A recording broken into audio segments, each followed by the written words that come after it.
So my talk will be based on this paper that I've published in the British Journal of Social Work about writing after traumatic loss.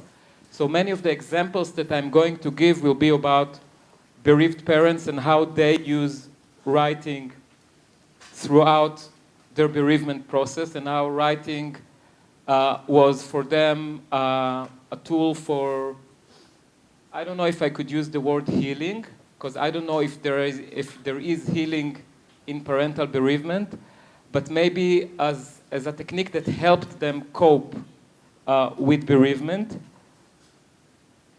And first of all, I would like to maybe say a few words about how I discovered, how I thought about writing in therapy. And for me, a very good way to discover creative arts therapist techniques is to go and ask people that are actually doing art outside of therapy how they feel that art helps them. So I'm talking about spontaneous art making, that is art that is not created as part of therapy. Nobody told these people to write, or nobody told someone to paint or whatever, and then you go and you ask these people how they were helped by art. And I think that as therapists or as academics, we could be very humble and try to find out how people develop creative arts therapy techniques themselves without us telling them what to do. So writing is incorporated in therapy, in many therapies, and in the case of trauma, I would say that Penny Baker's expressive writing paradigm is probably the most influential or well-known technique for using writing in therapy. So Penny Baker put a lot of emphasis on disclosure as having healing effects. What Penny Baker asserted was that if you disclose your emotions and your thoughts and your feelings through writing, you would have some sort of a ventilation effect or containment effect. You will feel contained, and after a while, you will be released from reoccurring traumatic thoughts and other symptoms of post-trauma, hopefully, or just feel better, feel relieved. So oftentimes, Penny Baker's paradigm is called the disclosure paradigm. You disclose your emotions. If you ask me, I think there's some kind of a Christian constitution to this assertion, as if you confess about your emotions and feelings, you will be saved, redempted. Penny Baker offers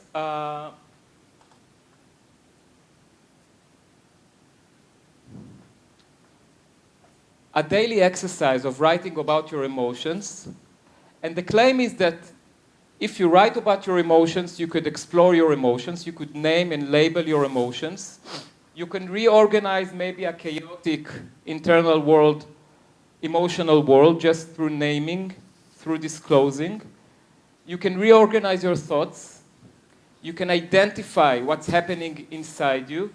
And through this process, you will gain a better sense of self, a better well-being, and better coping and adjustment.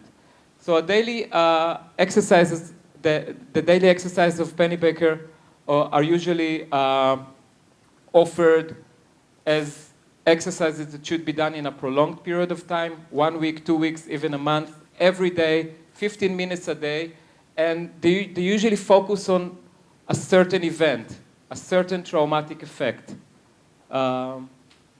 For example, in the 20-minute writing text that follows, please describe your deepest thoughts and feelings about moving to college, witnessing a car accident, whatever.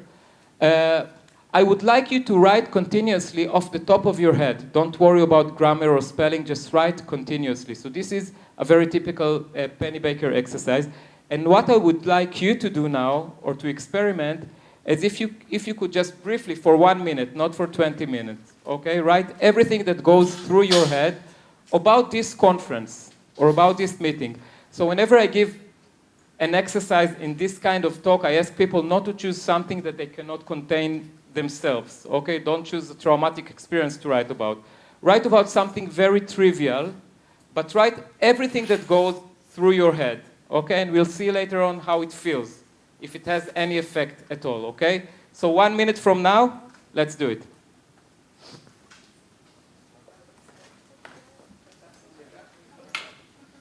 Rachel asked me to read everything you wrote about the conference later on, to report to her discreetly. So feel free to write everything. Don't be pressured at all. If you want to write about a different subject, that's okay, as long as you feel that you can contain the subject you're writing about.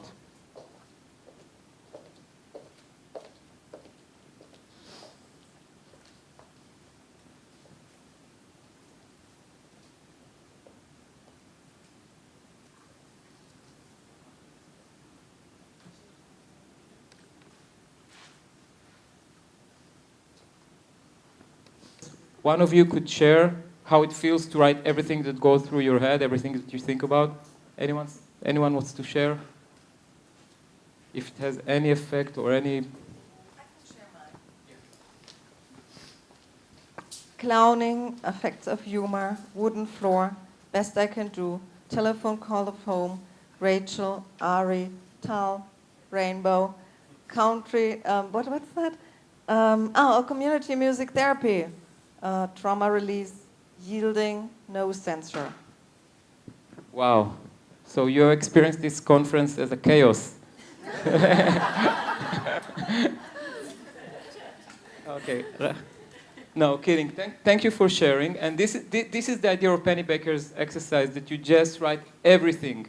And maybe after a while you can reorganize what might have been experienced as chaotic. But when I think about writing in therapy, I don't think about expressive writing or disclosure writing. I think about generative writing. My professional predisposition is from constructivist psychotherapy that looks on process of change as process of making meaning or new meanings to experiences. And if you want to generate new meanings, then you cannot just reflect upon what you've already thought about or what you're already feeling, but you have to think of ways to generate new meanings and new emotions.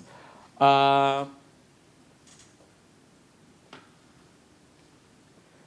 in order to understand how writing can generate new meanings and emotions, I went to 10 bereaved parents that have lost a child either in war or in terror, and wrote poetry in the aftermath of their loss. And I asked them to bring me, to allow me to read their poetry, and to allow me to talk with them about their poetry and how they perceive their poetry to be helpful in coping with trauma. So some of them wrote poetry, most of them wrote poetry, some wrote other forms of prose or letters. And I read all of their poems before meeting with them. I analyzed the poems chronologically. I dated all the poems to see how processes of change happened, how meanings changed from the first poem that was written after the death of the child to the last poem. And I came to these parents with a list of questions about their poetry and about the therapeutic effects of their poetry. And let me share some of the findings and how I see these findings to draw a generative approach to writing rather than an expressive approach. So the first thing that I saw is that parents use poetry as a sort of enactment mechanisms. In their poems, parents often portrayed dialogues with the deceased, or wrote about dramatic scenarios in which they enact or do something, same as in psychodrama, but only in writing. For example, this poem of Yaakov Tzur. Yaakov lost his son Eyal in the days preceding Lebanon war. His son was a frontline unit officer. And if you, this is only a part of the poem, and in this poem, Yaakov writes about a conversation with his dead son, and the son is telling him, "Leave me, father, leave me to rest in my peaceful, distant world. I won't forget you, father, and from time to time, I'll come to see you. You'll be better off this way, and so shall I." So the father, in a way, consults his son about the bereavement process, and the child gives him advice about how he should bereave after 8 years of bereavement. So this is, in a way, an enactment, writing about an enactment that enables Yaakov to find a new way to bereave, a new meaning in the bereavement, okay, a new meaning to where his son is. I shall rest, the son says. Okay, so the first thing that I saw was writing as an enactment. And if you think about this as a therapeutic technique, you could say that therapists could ask their clients to write a dialogue with an important other, okay? Or therapists could offer clients to engage in a prolonged encounter with others through their writing. This is very different than psychodramatic enactment insofar as it enables clients to constantly write and rewrite this encounter, okay, rather than just improvise it on the spot. The second mechanism of generative writing that I have found in bereaved parents' poetry was what I called exploring alternative realities. This song was written by Haya Ekbar. She lost her son Rotem in a military accident, and she writes about a memory. I will always remember us two. In a field of buttercups we are, only us two, wearing a variety of colors, decorated in a scarf of beauty. This is how I remember us two, between color and sky, in a field of blooming buttercups. So if you read this poem without any information, you would assume that this poem is about something that happened, an event that occurred. But the truth is that Chaya writes about an event that never occurred.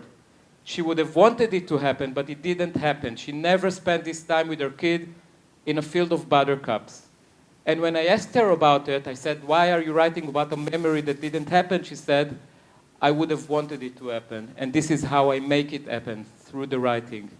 So if you think about it through the lens of generative writing, you could see that if you want to generate new meaning, you sometimes have to imagine a different reality. So parents did it about the past, they also did it about the future. Like how would they generate new meaning to their process of bereavement in the present unless they imagine how loss was accumulated to the present point. So parents wrote about meeting the grandkids that they never had and they will never have from this kid. And then they could generate meaning to this loss. Okay? If you think about it as an arts therapy technique, a creative writing technique, you could ask clients to write about an imaginary past or imaginary future. This we can learn from parents that already do it through their spontaneous creative writing, okay? And you could tailor this exercise to the needs of the client, or you could consult the client about what kind of alternative reality he or she would like to write about in the process of the therapy. The last and final technique that I've discovered that bereaved parents use in their creative writing was what I termed editing text and reshaping meanings. What I realized is that parents did not just briefly wrote their poems and then left them in the drawer, but rather they continuously re-edited their poems. And when they did so, they always thought about an imagined witness to the poems. Like who would they like to read these poems? Who would they like to understand these poems? And they constantly thought about what kind of meanings the poems contain and how would they like these meanings to alter. So one example was Yossi, who lost his son Blondie in a suicide bombing attack on a bus. And he was constantly preoccupied in his writing with the question of how should he term his son's loss. Was his son killed, murdered, passed away? And finally he thought that his son was enangeled. This is how he called it. Became an angel. Okay, so this process of editing the text and thinking of the right wording was actually a process of generating the meaning to his loss. Okay? Tirza, who lost her daughter Dina also in a terror attack in Sinai, talks about how by re-editing and reshaping her poetry, she gave it some kind of a beginning, middle, and end. She constructed it as a coherent narrative. Okay? She always thought, like, who could understand it unless I edit it? If you think about it as a creative arts therapist technique, therapists could ask their clients to write something about whatever the therapist centers around, and then offer new wordings, new suggestions. Ask about which words could be changed, which sentences. Could you make it more coherent, or maybe do you feel it as less coherent? The process of editing is actually a process of reshaping and generating new meanings. To sum up, I think that generative writing, based on a constructivist viewpoint, on a meaning-making viewpoint, could be a very effective way of offering a process of meaning-making, of generating meanings in therapy in the aftermath of trauma, but not necessarily, or not solely in the aftermath of trauma. And I would be happy to discuss with you now or in the break or whenever we have time, if you think that this method could be applied also in working with children. Thank you.